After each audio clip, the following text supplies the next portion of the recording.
Hello hi this is me സാത്താൻ. Big boss controversy ഇപ്പം നല്ല രീതിയിൽ ഇങ്ങനെ ചർച്ചാ വിഷയമായിട്ട് കത്തിപ്പടർന്നുകൊണ്ടിരിക്കുകയാണ്. ഇത്രയും വിവാദങ്ങൾ കാര്യങ്ങളൊക്കെ ഉണ്ടായിട്ടും ബിഗ് ബോസിൻ്റെ ഭാഗത്തുനിന്നോ ഏഷ്യാനെറ്റിൻ്റെ ഭാഗത്തുനിന്നോ ഇതുവരെ ഒരു എക്സ്പ്ലനേഷനും കാര്യങ്ങളൊന്നും ഇതുവരെ വന്നിട്ടില്ല. ആൻഡ് നിങ്ങൾക്ക് എല്ലാവർക്കും അറിയാം, ഈ ഒരു കോൺട്രവേഴ്സി തുടങ്ങിയത് അഖിലേടൻ ഇട്ടിട്ടുള്ള ഫസ്റ്റ് ലൈവിൽ തുടങ്ങിയിട്ടുള്ള ഒരു കാര്യങ്ങളായിരുന്നു. ആൻഡ് രണ്ടാമത്തെ ലൈവിൽ അഖിലേടൻ വന്നിട്ടുള്ള രണ്ടാമത്തെ ലൈവിൽ ഫസ്റ്റ് ലൈവിൽ പറഞ്ഞിട്ടുള്ള കാര്യങ്ങളുടെ കുറച്ച് എക്സ്പ്ലനേഷൻസ് മണ്ടന്മാരായിട്ടുള്ള കുറേ ആളുകൾക്ക് അഖിലേടൻ പറഞ്ഞതിനെ മാനിപ്പുലേറ്റ് ചെയ്യുകയും മനസ്സിലാവാതിരുന്നതിൻ്റെയും കാരണത്താൽ അതിനൊരു എക്സ്പ്ലനേഷനും കുറേ കൂട്ടിച്ചേർക്കലുകൾ കൂടിയായിരുന്നു രണ്ടാമത്തെ ലൈവ് എന്ന് പറയുന്നത്. ഓക്കെ, ഞാൻ മണ്ടന്മാരെന്ന് ഉദ്ദേശിച്ച വേറെ ആരെയല്ല, ഈ ഏഷ്യാനെറ്റിൻ്റെ പിന്നാമ്പുറത്ത് നിന്നുകൊണ്ട് ഇതിനെ ഇൻഡയറക്റ്റ്ലി വെളുപ്പിക്കുന്ന കുറച്ച് ആൾക്കാരുണ്ടല്ലോ, അവരെ തന്നെ ഉദ്ദേശിച്ചിട്ട് പറഞ്ഞതാണ്. ഓക്കെ, ആൻഡ് അഖിലേടൻ എന്തിനാണ് ഈ കാര്യങ്ങൾ സംസാരിച്ചുകൊണ്ട് മുന്നോട്ട് വന്നിട്ടുള്ളത്? നമ്മുടെ സിബിൻ ചേട്ടനെ വളരെ അൺഫെയർ ആയിട്ട് ബിഗ് ബോസ് ഹൗസിൽ നിന്ന് പുറത്താക്കിയിട്ടുള്ളതായിരുന്നു. ബൈപോളർ ഡിസോർഡർ ഉള്ള ഒരു വ്യക്തിയാണ്. അതുകൊണ്ട് ഇത്തരം ഡ്രഗ്സ്, അങ്ങനെ രോഗമുള്ള ആളുകൾക്ക് കൊടുക്കുന്ന ഡ്രഗ്സ് ഇതേ സിബിൻ ചേട്ടനെ കൊടുക്കുകയും ഇത്തരം രീതിയിലുള്ള കാര്യങ്ങളിലേക്കൊക്കെ സിബിൻ ചേട്ടനെ ഒരു മാനസിക രോഗിയായിട്ട് ജനങ്ങളുടെ മുന്നിൽ അവതരിപ്പിക്കാൻ ശ്രമിച്ച ആ ഒരു മൊമെൻറ്റിലാണ് അഖിലേടൻ ഇതിനെതിരെ എല്ലാം പ്രതികരിച്ചുകൊണ്ട് വന്നിട്ടുള്ളത്. ഓക്കെ, അതിൻ്റെ ഒപ്പം പറഞ്ഞിട്ടുള്ള കാര്യങ്ങളായിരുന്നു ഈ ബിഗ് ബോസ് ഹൗസിൻ്റെ പിന്നാമ്പുറത്ത് നടക്കുന്ന ഓരോ കള്ളക്കളികൾ. അപ്പം ഇതെല്ലാം കേട്ടപ്പോഴത്തേക്കിന് ഇതൊന്നും അറിയാത്ത, അല്ലെങ്കിൽ അറിഞ്ഞിട്ടും അറിയാത്ത പോലെ നടിക്കുന്ന കുറച്ച് ആളുകൾ വന്നിട്ട് ബിഗ് ബോസിൽ ഉള്ള ആളുകൾ തന്നെ, ഓക്കെ, അതിലെ കണ്ടസ്റ്റൻ്റ് ആയിരുന്ന ആളുകൾ വന്ന് ഇതിനെതിരെ വന്നിട്ട് ഭയങ്കരമായിട്ട് അഖിലേടനെതിരെ സംസാരിക്കുന്നുണ്ട്. അതിലൊരാൾ നമ്മുടെ റിനോ ചേട്ടൻ കഴിഞ്ഞ ദിവസം ഒരു വീഡിയോ ഇട്ടിട്ട് റിനോ ചേട്ടൻ പറഞ്ഞിട്ടുള്ള ഒരേ ഒരു പോർഷൻ മാത്രം ഞാൻ ഇവിടെ ഒന്ന് പ്ലേ ചെയ്യാം. അഖിൽ ബ്രോ പറഞ്ഞേക്കുന്ന ചില കാര്യങ്ങളാണ്. അപ്പം മെയിൻലി ഇതിന്റെ ഏറ്റവും മെയിൻ ഒരു പരിപാടി ആവുന്നത് ഇപ്പം ഈ പറയുന്ന പോലെ ഇങ്ങനെ ലേഡീസിനെ, അതാണ് ഏറ്റവും മെയിൻ ആയിട്ട്. ബിക്കോസ് ബാക്കി എല്ലാം ഇതിന് വരുന്ന ഒരു സബ് ഒരു ഇതാണ്. പക്ഷെ ഇതിന് ഏറ്റവും ഇതായിട്ട് പറഞ്ഞേക്കുന്ന ഒരു സ്റ്റേറ്റ്മെന്റ് ഇങ്ങനെ ലേഡീസിനെ സെക്ഷൽ ഫേവേഴ്സിനോ എന്നുള്ള രീതിയിലോ അല്ല അങ്ങനെയൊക്കെയാണ് ഇത് ചെയ്യുന്നത് എന്നുള്ളതാണ്. ബ്രോ, എനിക്കതിനെക്കുറിച്ച് അറിയത്തില്ല, എനിക്കതിനെക്കുറിച്ച് ഒരു ഐഡിയ ഇല്ല. ഇനിയിപ്പോൾ അങ്ങനെ ഉണ്ടെങ്കിൽ 100% അത് തെറ്റാണ്. And only the fact is that ഇങ്ങനത്തെ കാര്യങ്ങൾ നമ്മൾ പറയുമ്പോൾ നമ്മൾ പ്രൂഫോടെ ഒന്നും പറയാൻ നമ്മൾ ശ്രമിക്കണം. ബിക്കോസ് ഈ ഷോ ഇതിനു മുമ്പും ഇപ്പോഴും ഒരുപാട് പേര് അവിടെ ഉണ്ട്. അപ്പോൾ ഇവിടെ എല്ലാവരെയും ആൾക്കാർ ഈ ലൈറ്റിൽ കാണും, മനസ്സിലായില്ലേ? അപ്പം അത് എനിക്ക് ന്യായപരമായിട്ട് എനിക്ക് തോന്നിയില്ല. അവരങ്ങനെ ഇതുണ്ടെങ്കിൽ അത് 100% തെറ്റാണ്. But please, before you say something, please have some kind of proof, especially when you say something this severe എന്നാണ് എനിക്ക് പറയാറുള്ളത്. ഓക്കെ, ഇതിനകത്ത് റിനോ ചേട്ടൻ തന്നെ പറയുന്നുണ്ട് എനിക്കിത് അറിയില്ല, അങ്ങനെ ഉണ്ടെങ്കിൽ അത് തെറ്റാണെന്ന് പറയുന്നുണ്ട്. ഇതിനകത്ത് റിനോ ചേട്ടൻ ഈ കാര്യങ്ങളൊന്നും ഇതിനെ പറ്റിയിട്ട് ഒന്നും അറിയില്ലെന്നും, ഇതിനകത്ത് റിനോ ചേട്ടൻ പറഞ്ഞു തുടങ്ങുന്ന ഒരു കാര്യമുണ്ട് ഈ ഒരു വീഡിയോയ്ക്കകത്ത്. എൻ്റെ അടുത്ത് കുറച്ച് ആളുകൾ സംസാരിച്ചു, എൻ്റെ അടുത്ത് കുറച്ച് ആളുകൾ റിക്വസ്റ്റ് ചെയ്തു ഇതിനെ പറ്റിയിട്ട് സംസാരിക്കണം എന്ന് പറഞ്ഞുണ്ട്. ആൻഡ് റിനോ ചേട്ടൻ്റെ അടുത്ത് സംസാരിച്ചിട്ടുള്ളത് ഇങ്ങനെ സംസാരിക്കണം എന്ന് പറഞ്ഞുകൊണ്ട് റിനോ ചേട്ടൻ്റെ അടുത്ത് റിക്വസ്റ്റ് ചെയ്തിട്ടുള്ള ആരാണെന്നുള്ളൊരു കോമൺ സെൻസ് ഉള്ള ആളുകൾക്ക് ചിന്തിച്ചാൽ മനസ്സിലാവും. കാര്യം ഈ ഒരു ഇഷ്യൂവിൽ റിനോ ചേട്ടൻ്റെ ഒരു ഇൻഫ്ലുവൻസ് കാര്യങ്ങളില്ല. കാര്യം റിനോ ചേട്ടൻ ഇതിനകത്തൊരു ലേഡി അല്ലല്ലോ. റിനോ ചേട്ടനെ പറ്റിയിട്ട് അപ്പം ഇതുമായിട്ട് യാതൊരു പരാമർശങ്ങളും കാര്യങ്ങളും വരുത്തില്ല. ഓക്കെ, ആൻഡ് അപ്പം റിനോ ചേട്ടൻ്റെ അടുത്ത് പറഞ്ഞിട്ടുള്ളത് ജസ്റ്റ് കോമൺ സെൻസ് ഉള്ള ഒരാൾക്ക് ചിന്തിച്ചാൽ മനസ്സിലാവും. കാര്യം ബിഗ് ബോസ് സീസൺ 6 തുടങ്ങിയപ്പോഴത്തേക്കിന് ഓപ്പണിംഗ് സെറമണിയിൽ ഒരു ഷോ കിട്ടിയിട്ടുള്ളത് റിനോ ചേട്ടനാണ് അല്ലേ. ആൻഡ് അഖിലേടൻ കുറച്ച് കാര്യങ്ങളൂടെ പറഞ്ഞുകൊണ്ട് കുറച്ച് മുമ്പ് ഒരു ലൈവ് ഇട്ടിട്ടുണ്ട്, അതിലേക്ക് വരാം. അതിന് മുന്നേ റിനോ ചേട്ടൻ പറഞ്ഞിട്ടുള്ളൊരു കാര്യം, ഇതിൻ്റെ തെളിവുകളുമായിട്ട് മുന്നോട്ട് വരണമെന്നുള്ളത്. അപ്പോൾ അതിനുള്ളൊരു തെളിവുണ്ട്. ഓക്കെ, അതുകൂടെ ഞാനിവിടെ പ്ലേ ചെയ്യാം. താങ്ക് യു അഖിലേട്ട, ഇങ്ങനൊരു കാര്യം വെളിച്ചത്ത് കൊണ്ടുവന്നതിന്. കാരണം ഞാൻ ബിഗ് ബോസ് ഷോയിലേക്ക് വരാൻ ആഗ്രഹിച്ചിട്ടുണ്ടായിരുന്നു. ആ സമയത്ത് നമ്മൾ ഫെയിമൊന്നും അല്ലാത്തതുകൊണ്ട് തന്നെ എങ്ങനെ വരും എന്നുള്ളതൊന്നും നമുക്കറിയില്ലായിരുന്നു. അപ്പോൾ അതുകൊണ്ട് തന്നെ ഒരു മീഡിയയിൽ വർക്ക് ചെയ്യുന്ന ഒരു സുഹൃത്ത് വഴി അപ്രോച്ച് ചെയ്ത് കഴിഞ്ഞപ്പം അവർ പറഞ്ഞത് ഇങ്ങനെയാണ്, ചില അഡ്ജസ്റ്റ്മെന്റുകൾ ചെയ്യേണ്ടി വരും, ചിലപ്പോൾ ഇങ്ങനെ കിടന്നു കൊടുക്കേണ്ടി വരും, അല്ലെങ്കിൽ പൈസ ആയിട്ട് കൊടുക്കേണ്ടി വരും എന്നുള്ളതൊക്കെയാണ് അവരും പറഞ്ഞത്. അതുകൊണ്ട് ഞാൻ ആ ഒരു ശ്രമം ഉപേക്ഷിക്കുകയായിരുന്നു. അപ്പോൾ അഖിലേട്ടൻ ഇപ്പോൾ ലൈവിൽ വന്നത് പറഞ്ഞപ്പോൾ ഭയങ്കര സന്തോഷം തോന്നി. കാരണം നമ്മളെപ്പോലെ സാധാരണക്കാർ വന്ന് പറഞ്ഞു കഴിഞ്ഞാൽ ഒരു പക്ഷേ നമുക്കെതിരെ കേസെടുക്കുക അങ്ങനത്തുള്ള കാര്യങ്ങളായിരിക്കും ഉണ്ടാവുക. പക്ഷേ നിങ്ങളെപ്പോലുള്ള ആൾക്കാർ ഇത് വന്ന് പറയുമ്പോൾ നമുക്കുണ്ടായ അനുഭവം അതിനോടൊപ്പം ഷെയർ ചെയ്യാൻ യാതൊരു മടിയുമില്ല. നിങ്ങൾ നല്ലൊരു കാര്യമാണ് പറഞ്ഞത്. ആളുകൾ അറിയണം, കൂടുതൽ ആളുകളിലേക്ക് എത്തണം ഇതിന്റെ പുറകിൽ നടക്കുന്ന കാര്യങ്ങൾ. മാറ്റങ്ങൾ കൊണ്ടുവരാൻ പറ്റുമെന്നുള്ളതൊന്നും അറിയില്ല, പക്ഷെ അത് പറയാൻ കാണിച്ച ഒരു ധൈര്യത്തിന് സല്യൂട്ട്. ഓക്കെ, ഇപ്പോൾ റിനോ ചേട്ടനാണെങ്കിൽ അറിയാത്ത കാര്യങ്ങൾ ഇപ്പോൾ കുറച്ചുകൂടെ മനസ്സിലായി കാണുമെന്ന് ഞാൻ വിശ്വസിക്കുന്നു. ഓക്കെ, അപ്പം ഈ ഒരു ലേഡി വന്ന് പറഞ്ഞിട്ടുള്ള കാര്യങ്ങൾ മൊത്തം ഫേക്കാണ്, അപ്പം ഇങ്ങനൊരു കാര്യം സംഭവിച്ചിട്ടില്ല എന്ന് പറഞ്ഞുകൊണ്ട് ഒരു പക്ഷേ ഏഷ്യാനെറ്റിൻ്റെ ഭാഗത്തുനിന്ന് അല്ലെങ്കിൽ ഈ പറഞ്ഞിട്ടുള്ള ആ ഒരു 2 വ്യക്തികൾ ഇതിൻ്റെ പിന്നാമ്പുറത്ത് നിന്ന് ഇൻഡയറക്റ്റ് ആയിട്ട് പറഞ്ഞുകൊണ്ട് ഒരു പക്ഷേ വരാം. അങ്ങനെയാണെങ്കിൽ നമ്മൾ പ്രേക്ഷകർ കണ്ടുകൊണ്ടിരിക്കുന്ന ആളുകളാണെങ്കിൽ മനസ്സിലാക്കേണ്ട ഒരു കാര്യം എന്ന് വെച്ചാൽ, ഒരു ലേഡി ഇത്രയും വലിയൊരു സെൻസിറ്റീവായിട്ടൊരു ഇഷ്യൂ നടക്കുന്നതിൻ്റെ ഇടയ്ക്ക് ഇത്രയും വലിയ കോൺട്രവേഴ്സിക്കിടയിൽ വന്നു നിന്നുകൊണ്ട് ഇങ്ങനൊരു പരാമർശം ഇങ്ങനൊരു കാര്യം പറയുമ്പോൾ അത് പറയുന്നത് കളവാണ് എന്നുണ്ടെങ്കിൽ ആ ഒരു സ്ത്രീയുടെ ലൈഫ് തന്നെ അടിച്ചു പോകും. ഓക്കെ, ലൈഫ് തന്നെ സ്പോയിലായി പോകും, ആ രീതിയിലായി പോകും. അപ്പം അങ്ങനെയുള്ളൊരു സാഹചര്യത്തിൽ ഒരിക്കലും ഒരാൾ വന്നിട്ട് ഇതുപോലത്തുള്ളൊരു ആ ഒരു ധൈര്യം കാണിച്ചുകൊണ്ട് ഇങ്ങനെ ഒരു കള്ളത്തരം പറയാൻ എന്തായാലും ഒരാൾ വരില്ല. അപ്പം ഇപ്പം എല്ലാവർക്കും മനസ്സിലായി കാണുമല്ലോ അതിൻ്റെ പിന്നിൽ നടക്കുന്ന കുറച്ച് കാര്യങ്ങൾ ഒരു ലേഡി തന്നെ വന്ന് പറഞ്ഞപ്പോൾ കുറച്ച് ആളുകൾക്ക് മനസ്സിലായി കാണുമെന്ന് വിശ്വസിക്കുന്നു. ഇനി റിനോഷേട്ടന് കുറച്ച് മറുപടികളുമൊക്കെ ആയിട്ടാണെങ്കിൽ അഖിലേട്ടൻ ഒരു വീഡിയോ കൂടെ ചെയ്തിട്ടുണ്ടായിരുന്നു. ആൻഡ് റിനോഷേട്ടന് മാത്രമല്ല നാദ്ര മെഹറിനും അഖിലേട്ടനെതിരെയാണെങ്കിൽ നല്ല രീതിയിൽ സംസാരിച്ചിട്ടുണ്ട്. അഖിൽ എന്ത് തേങ്ങയാണ് ഈ പറയുന്നുള്ള രീതിയിൽ. അപ്പം നാദ്ര മെഹറിനുള്ള കുറച്ച് കുഴപ്പം എന്താണെന്ന് കൂടി നമ്മൾ ഇതിലേക്ക് പറയുന്നുണ്ട്. അപ്പം അതിലേക്കൊക്കെ വരാം. അപ്പം എന്തായാലും അഖിലേട്ടൻ പറഞ്ഞിട്ടുള്ള കാര്യങ്ങളോടൊന്ന് പ്ലേ ചെയ്യാം. ഏഷ്യാനെറ്റ് ബിഗ് ബോസ് സീസൺ 6 തുടങ്ങിയ സമയത്ത് ആരുടെ പ്രോഗ്രാമാണ് അവിടെ അവതരിപ്പിച്ചത്?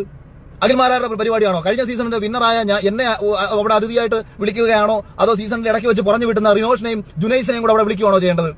എന്നിട്ട് തന്നെ 50ാമത്തെ ദിവസം വരുന്ന സമയത്ത് റിനോഷിന്റെയും ജുനൈസിന്റെയും ഒപ്പം മാരിയറ്റ് ഹോട്ടലിൽ വെച്ച് ഫുഡ് കഴിക്കാനെന്ന് സൂപ്പർ സ്റ്റാറുകളായ റിനോഷിനും ജുനൈസിനും ഒപ്പം മാരിയറ്റ് ഹോട്ടലിൽ വെച്ച് ഭക്ഷണം കഴിക്കാൻ ഏഷ്യാനെറ്റ് അവതരിപ്പിക്കുന്ന പുതിയ മാമാങ്ക, പുതിയ നാടകം എന്ന് പറഞ്ഞിട്ട് ഒരു റീൽ വീഡിയോ ചെയ്ത് റിനോഷ് ഇട്ടേക്കുന്നു. ചാനലിന്റെ ആരെങ്കിലും വെച്ച് നീട്ടി എന്തെങ്കിലും ഓഫർ തന്നിട്ടുണ്ടെന്നുണ്ടെങ്കിൽ അത് മേടിച്ച് വെച്ച് നക്കി അങ്ങ് ജീവിച്ചോണം. എനിക്കെന്റെ ഒന്നും ആവശ്യമില്ല. ഇത് തന്നെയാണ് ഞങ്ങൾ പ്രേക്ഷകർക്കും പറയാനുള്ളത്. കാരണം ബിഗ് ബോസ് സീസൺ 6 തുടങ്ങിയ സമയത്തേക്കിന് ഓപ്പണിംഗ് സെറിമണിയിൽ അങ്ങനെ ഒരു ഷോ കിട്ടിയിട്ടുള്ളത് റിനോഷേട്ടന് മാത്രമാണ്. ഓക്കെ. ആൻഡ് ഈ പറയുന്ന 50ാം ദിവസത്തേക്ക് ഇതുപോലെ ഫംഗ്ഷന് വിളിച്ചിട്ടുള്ളതും ഇതേ റിനോഷേട്ടനെ ജുനൈസിനെയൊക്കെ മാത്രമാണ് വിളിച്ചിട്ടുള്ളത്. ഓക്കെ. അല്ലാതെ അഖിലേട്ടനെ ഈ പറയുന്ന പരിപാടിക്കൊന്നും എവിടെയും വിളിച്ചിട്ടും കാര്യങ്ങളൊന്നുമില്ല. ആൻഡ് റിനോഷേട്ടൻ്റെ വീഡിയോയ്ക്കകത്ത് റിനോഷേട്ടൻ പറയുന്നുണ്ട് ഏറ്റവും കൂടുതൽ ആ ഒരു ബിഗ് ബോസ് സീസൺ 5 ഫേവറിസംസ് ഏഷ്യാനെറ്റിൻ്റെ ഭാഗത്തുനിന്നും ബിഗ് ബോസിൻ്റെ ഭാഗത്തുനിന്നും കിട്ടിയിട്ടുള്ളത് അഖിലേട്ടനാണെന്ന് റിനോഷേട്ടൻ പറയുന്നുണ്ട്. പക്ഷേ ഞങ്ങൾ എല്ലാം പ്രോഗ്രാം കണ്ടുകൊണ്ടിരുന്ന ഒരു ആൾക്കാരൊക്കെ തന്നെയാണ്. അപ്പം അങ്ങനെ ആലോചിച്ച് നോക്കുമ്പോഴത്തേക്കും ഇങ്ങനെ ഒരു ഓപ്പണിംഗ് സെറമണിയിൽ ചേട്ടൻ ഒരു ഷോ ഇടുന്നു. പോരാത്തതിന് സീസൺ 5 ചേട്ടനാണെങ്കിൽ ഇവിടെ നിന്ന് ഇറങ്ങി പോകാമെന്നൊക്കെ പറഞ്ഞുകൊണ്ട് മൈക്കൊക്കെ വലിച്ച് ഊരി എറിഞ്ഞിട്ട് ചേട്ടൻ പോയിട്ടുള്ള ഒരു എപ്പിസോഡ് ഉണ്ടായിരുന്നു. എത്രയാണെന്നൊന്നും ഞാൻ ഓർക്കുന്നില്ല. അത് അഖിലേട്ടൻ ഈ ഒരു വീഡിയോയ്ക്ക് അത് പറയുന്നുണ്ട്. അപ്പം എറിഞ്ഞു പോയിട്ടുള്ള ഒരു ഇൻസിഡൻറ്റ് ഉണ്ടായിരുന്നു. അപ്പം അതേ സെയിം ഇൻസിഡൻറ്റ് തന്നെയാണ് സിബിൻ ചേട്ടൻ ഈ സീസൺ 6 ചെയ്തിട്ടുള്ളത്. ഓക്കെ. മൈക്കൊക്കെ ഊരി വെക്കുന്ന ഇത്തരം കാര്യങ്ങളൊക്കെയാണ് ചെയ്തിട്ടുള്ളത്. അന്ന് നമ്മുടെ റിനോഷേട്ടനാണെങ്കിൽ ഫക്ക് അത് ഇത് എന്നൊക്കെ പറഞ്ഞിട്ട് ഒരുപാട് കാര്യങ്ങൾ ഇത്രയും വാക്കുകളൊക്കെ ഉപയോഗിച്ചുകൊണ്ട് പറഞ്ഞിട്ടുണ്ട്. അന്നൊന്നും ഇവിടെ ഒരു പ്രശ്നവും കാര്യങ്ങളും ഉണ്ടായിട്ടില്ല. അപ്പം അങ്ങനെയുള്ള ആ ഒരു സാഹചര്യത്തിൽ ഏറ്റവും കൂടുതൽ ഫേവറിസംസ് കിട്ടിയിട്ടുള്ളത് റിനോഷേട്ടനാണ് എന്നാണ് ഞാൻ മനസ്സിലാക്കുന്നത്. ഓക്കെ. അപ്പം അങ്ങനെ നോക്കുമ്പോഴത്തേക്കിന് ഇപ്പം ചേട്ടൻ ഇപ്പം അഖിലേട്ടനെ പറ്റിയിട്ട് ഈ രീതിയിലുള്ള കാര്യങ്ങൾ പറയുമ്പോഴത്തേക്കിന് എവിടുന്നോ ഏതോ ഒരു അജണ്ടയുടെ ഭാഗമായിട്ട് ചേട്ടൻ വന്ന് പറയുന്നതായിട്ട് എനിക്ക് പേഴ്സണലി ഫീൽ ചെയ്യുന്നത്. ഓക്കെ. ഇനി നാദ്ര മെഹറിൻ ഇതുപോലെ അഖിലേട്ടനോട് അഖിലേട്ടൻ ഇത്തരം കാര്യങ്ങളൊക്കെ പറഞ്ഞു വന്നപ്പോഴത്തേക്കിന് അഖിലേട്ടനെതിരെ സംസാരിച്ചുകൊണ്ട് നാദ്ര മെഹറിൻ വന്ന് സംസാരിച്ചിട്ടുണ്ട്. അപ്പം അതിന്റെ കാര്യം എന്താണെന്ന് കൂടി അഖിലേട്ടൻ പറയുന്നുണ്ട്. അതുകൂടെ ഇവിടെ പ്ലേ ചെയ്യാം. പക്ഷേ അവൻ അതിനകത്തുള്ള മറ്റൊരു ചെറുപ്പക്കാരൻ, മറ്റൊരു മത്സരാർത്ഥി, ആ മത്സരാർത്ഥി പുറത്തുള്ള ഒരാളുടെ ജീവിതവുമായി ബന്ധപ്പെട്ട് അയാളുടെ കുടുംബത്തിനെതിരെ പറഞ്ഞ ഒരു കാര്യത്തെക്കുറിച്ച് അഭിഷേക് ശ്രീകുമാർ പറയുകയും ആ വിഷയം ഒരു ട്രാൻസ്ജെൻഡർ കമ്മ്യൂണിറ്റിക്ക് എതിരെ മൊത്തത്തിലാണെന്ന് വരുത്തി തീർക്കുകയാണ് പുറത്ത് ചെയ്തത്. അപ്പൊ ഇതിനകത്ത് നടന്ന കാര്യങ്ങളെ കുറിച്ചിട്ട് പ്രതിഷേധം അറിയിച്ചപ്പോൾ ഞാൻ അതിനെ സപ്പോർട്ട് ചെയ്തില്ല എന്നുള്ള ഒരു പരിഭവം ഉള്ളിലുള്ള നാദ്ര പിന്നീട് കഴിഞ്ഞ ഒരു ലൈവിനിടയിൽ ആരോ എന്നോട് ഈ അഭിഷേകിനെ കുറിച്ച് ചോദിച്ചപ്പോൾ ഞാൻ എല്ലാവരുടെയും പോലെ ഒരു നോർമൽ കാഴ്ചപ്പാടിൽ ഞാൻ പറയുന്നു, അഭിഷേകിനെ കണ്ടപ്പോൾ എനിക്ക് അങ്ങനെ തോന്നി. കാരണം ഫസ്റ്റ് ഡേയിൽ അവന്റെ ഒരു സംസാരവും പരിപാടിയൊക്കെ കേട്ടപ്പോഴത്തേക്ക് കഴിഞ്ഞ സീസണിൽ എന്നിൽ നിന്ന് പ്രേക്ഷകർക്ക് കിട്ടിയേക്കുന്ന ചില റിയാക്ഷൻസ് ഉണ്ടല്ലോ, ചില ഫയറിംഗ് സ്വഭാവങ്ങളുണ്ടല്ലോ, അല്ലെങ്കിൽ എന്റെ ചില സ്വഭാവത്തോട് ചേർന്ന് നിൽക്കുന്ന സമാനമായ സ്വഭാവങ്ങളുണ്ടല്ലോ എന്ന് തോന്നിയപ്പോൾ എന്നോട് ദേഷ്യം തോന്നി.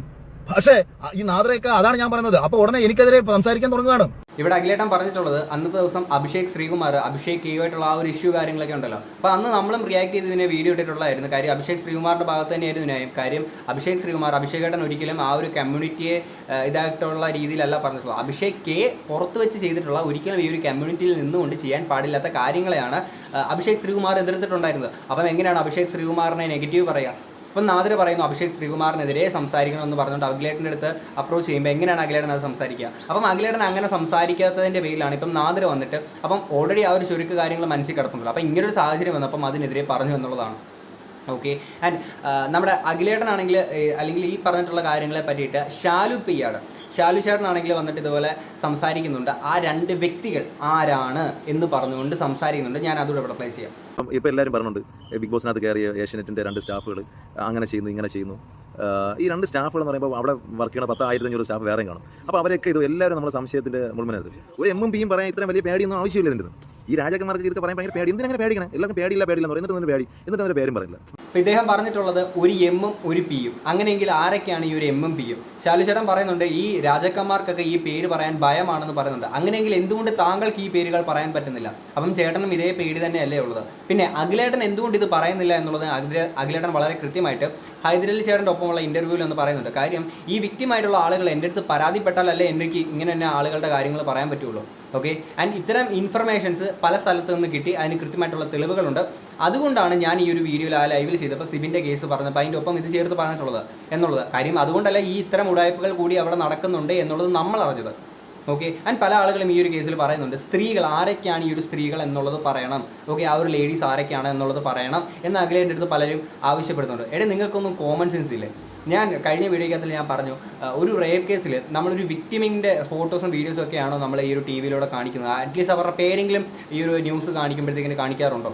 ആ ഒരു ചെയ്തിട്ടുള്ള കുറ്റകൃത്യങ്ങൾ ചെയ്തിട്ടുള്ള വ്യക്തികൾ ആരൊക്കെയാണോ അവരെയല്ലേ നമ്മൾ കാണിക്കുന്നത്, അവരെയല്ലേ കാണിക്കേണ്ടത്. ഓക്കെ. ആ ഒരു വിക്ടിം അവർക്ക് പരാതിയില്ല എന്നുണ്ടെങ്കിൽ വെറുതെ ഇവരുടെ പേര് വലിച്ചിടേണ്ട വല്ല ആവശ്യമുണ്ടോ? അത് തന്നെയല്ലേ അഖിലേട്ടൻ ചെയ്യുന്നത്. ഓക്കെ. എന്തായാലും ബാക്കി കൂടെ പറയുന്നുണ്ട്, അതോടെ അവിടെ പ്ലേ ചെയ്യാം. ഈ കഴിഞ്ഞ സീസണുകളിലും അതിന് മുമ്പത്തെ സീസണുകളിലും പലരിടത്തും പല പ്രലോഭനങ്ങൾക്ക് വീണത് എനിക്കറിയാം. അച്ഛൻ്റെ പ്രായമുള്ളടത്ത് പോയതൊക്കെ വളരെ അതൊന്നും അവർക്ക് പുറത്ത് പറയാനുള്ളൊരു കുറച്ചിലുണ്ടാണ് അവർ പറയുന്നത്. പല കാര്യങ്ങളും എനിക്ക് പേഴ്സണലി എനിക്കറിയാം. അതൊക്കെ അങ്ങനെ ഒരു അവസരം വരുമ്പം എന്ത് പറയും അതറിയും. കാരണം ഈ ഷോയൊക്കെ നമ്മളെ വീട്ടിലേക്ക് നമുക്ക് കാണുന്നത് എനിക്കാണ് നടക്കുന്നത്. കാരണം ഞാനൊക്കെ അത്യാവശ്യം നമ്മളെല്ലാം ഉടായ്പിലും ഞാനൊക്കെ ഉണ്ട്. അല്ല നമ്മളൊന്നും മറ്റേ നല്ല പുണ്യളന്മാരൊന്നുമല്ല. എടേ ഇതിപ്പോൾ ഈ ഒരു അച്ഛൻ്റെ പ്രായമുള്ള വ്യക്തികൾ എന്നുള്ള രീതിയിൽ ഈ ഒരു കാര്യങ്ങളൊക്കെ പറയുമ്പോഴത്തേക്കിന് സത്യം പറഞ്ഞാൽ ഇങ്ങനെയുള്ള കാര്യങ്ങളെ പറ്റി സംസാരിക്കുന്ന തന്നെ നമുക്കൊരു വല്ലാത്തൊരു ഉളുപ്പ് തോന്നിപ്പോകും. ഓക്കെ. ആൻഡ് ഈ പറയുന്ന MMPയും ഇതാരൊക്കെയാണ് എന്നുള്ളത് തീർച്ചയായിട്ടും ഏഷ്യാനെറ്റിൻ്റെ ഭാഗത്തു നിന്ന് അല്ലെങ്കിൽ ബിഗ് ബോസിൻ്റെ ഭാഗത്തു നിന്നും ഇരുട്ടിൽ നിന്ന് ഇവരെ ഒളിപ്പിച്ച് വെച്ചേക്കുന്നുണ്ടല്ലോ. ഒന്നുകിൽ ഇവരെ വെളിച്ചത്തേക്ക് കൊണ്ടുവരിക, അല്ലെങ്കിൽ ഇവരെ ഈ ഷോയിൽ നിന്ന് മാറ്റുക. ഇവരെ മാത്രമല്ല, ഈ ഒരു 5 സീസൺ ഡയറക്റ്റ് ചെയ്തിരുന്ന ആ ഒരു ഡയറക്ടർ മാറിപ്പോവുക. ഇപ്പം ഹാബസ് എന്ന് പറയുന്ന ഒരു ഡയറക്ടറാണ് വന്ന് നിൽക്കുന്നത്. അപ്പോൾ ഈ ഒരു ഡയറക്ടർ നിന്നുകൊണ്ട് ഈ ഡയറക്ടറിൻ്റെ തോന്നിവാസങ്ങളാണ് ഇപ്പം ആ ഒരു ബിഗ് ബോസ് ഹൗസിൽ കണ്ടുകൊണ്ട് നിൽക്കുന്നത്. ഓക്കെ. അതെന്തൊക്കെയാണെന്നുള്ളത് നമ്മൾ മുമ്പത്തെ വീഡിയോസിനകത്തൊക്കെ പറഞ്ഞിട്ടുള്ളതാണ്. ഓക്കെ. അപ്പം ബെറ്റർ ഈ ഒരു ഡയറക്ടറെ മാറ്റിക്കഴിഞ്ഞാൽ എനിക്ക് തോന്നുന്നു ബിഗ് ബോസ് സീസൺ 6 കുറച്ച് രക്ഷപ്പെടുമെന്നും അല്ലെങ്കിൽ ആ ഒരു ഷോയ്ക്ക് കുറച്ച് നല്ല പേര് കിട്ടുമെന്ന് ഞാൻ വിശ്വസിക്കുന്നു. പിന്നെ അഖിലേട്ടൻ ഇത്തരം കാര്യങ്ങളൊക്കെ എന്തുകൊണ്ട് വന്ന് പറഞ്ഞു എന്ന് വളരെ കൃത്യമായിട്ട് അഖിലേട്ടൻ പറയുന്നുണ്ട്. ഒറ്റ ഉദ്ദേശം മാത്രമേ ഉള്ളൂ, ഇനിയൊരു കണ്ടസ്റ്റന്റ് ബിഗ് ബോസ് ഹൗസിലേക്ക് പോകുമ്പോൾ അവരെ പുറത്താക്കാൻ വേണ്ടിയിട്ട് ഒരിക്കലും ബിഗ് ബോസ് അവരൊരു മാനസിക രോഗിയാണ് എന്നുള്ള രീതിയിലേക്ക് അവരുടെ ലൈഫിനെ സ്പോയിൽ എന്ന രീതിയിലുള്ള പരിപാടികൾ കാണിക്കാൻ പാടില്ല. ഒന്നാമത്തെ. രണ്ടാമത്തേന്ന് വെച്ച് കഴിഞ്ഞാൽ ഇനിയൊരു സ്ത്രീ അവിടേക്ക് പോകുമ്പോൾ ഒരിക്കലും ഒരു കണ്ടസ്റ്റൻ്റ് ആകാം എന്ന് ആവശ്യപ്പെട്ടുകൊണ്ട് ഈ പറയുന്ന സിനിമകളിലൊക്കെ കാണുന്ന പോലത്തുള്ള ഈ ഒരു കാസ്റ്റിംഗ് കൗച്ച് പോലെ ഈ ഒരു ഹൗസിൽ ഉള്ളതുകൊണ്ട് തന്നെ ബിഗ് ബോസിലും ഉള്ളതുകൊണ്ട് തന്നെ ഒരു സ്ത്രീനെ അവിടെ വരുമ്പോഴത്തേക്കിന് അവരോട് ഒരിക്കലും അവരുടെ പേഴ്സണൽ നീഡ്സിന് വേണ്ടിയിട്ട് ആവശ്യപ്പെടുക, നീ എൻ്റെ കൂടെ വന്ന് കിടക്കണമെന്ന് ഒരു സ്ത്രീ എടുത്തും ആരും പറയാൻ പാടില്ല. ഓക്കെ. ഇത്തരം കാര്യങ്ങളൊക്കെ അവിടെ സംഭവിക്കാൻ വേണ്ടിയിട്ട് മാത്രമാണ് അഖിലേട്ടൻ ഇപ്പോൾ ഈ കാര്യങ്ങളൊക്കെ സംസാരിച്ചുകൊണ്ട് മുന്നോട്ട് വന്നിട്ടുള്ളത്. പിന്നെ ഇതിൻ്റെ ഇടയ്ക്ക് കിടന്ന് നല്ല രീതിയിൽ വെളുപ്പിക്കാൻ വേണ്ടിയിട്ട് ഇത്രയും നാൾ വന്നുകൊണ്ടിരുന്ന നെഗറ്റീവ് എല്ലാം പോസിറ്റീവ് ആക്കാൻ വേണ്ടിയിട്ട് ശ്രമിക്കുന്ന റോബിൻ ചേട്ടൻ ഒരു കാര്യം കൂടെ പറഞ്ഞുകൊണ്ട് ഞാൻ ഒരു വീഡിയോ ഇവിടെ നിർത്താം. അതായത് റോബിൻ ചേട്ടൻ പറയുന്നൊരു കാര്യമുണ്ട്, എനിക്ക് ഏറ്റവും കൂടുതൽ നെഗറ്റിവിറ്റിയൊക്കെ കൂടുതൽ വന്നിട്ടുള്ള ബിഗ് ബോസ് കാരണമാണ് എന്നുള്ള രീതിയിലാണ്. ഒരിക്കലുമല്ല റോബിൻ ചേട്ടാ. ബിഗ് ബോസ് ഹൗസിലേക്ക് പോയതിന് ശേഷം നിങ്ങൾക്ക് ഒരുപാട് നിങ്ങളെ പോസിറ്റീവായിട്ടുള്ള രീതിയിൽ തന്നെയാണ് മെജോറിറ്റി ആൾക്കാരും പുറത്തെടുത്തിട്ടുള്ളത്. നിങ്ങളോട് ഏറ്റവും കൂടുതൽ ആളുകൾക്ക് നെഗറ്റിവിറ്റി താങ്കൾക്ക് വന്നിട്ടുള്ളതിൻ്റെ ഒരേ ഒരു റീസൺ, ചേട്ടനാണെങ്കിൽ ബിഗ് ബോസ് ഷോയ്ക്ക് വെളി വന്നതിന് ശേഷം ഇവിടെ കാണിച്ച് കൂടിയിട്ടുള്ള കോമാളിത്തരങ്ങൾ കണ്ടിട്ട് തന്നെയാണ് ചേട്ടൻ ഒരുപാട് നെഗറ്റീവ്സ്, ട്രോൾസ്, ഇതേപോലത്തുള്ള സൈബർ ബുള്ളിങ് ഒക്കെ വന്നിട്ടുള്ളത് ചേട്ടൻ ഇവിടെ കാണിച്ചിട്ടുള്ള ഷോയും വേലയും കാരണം തന്നെയാണ്. ഓക്കെ.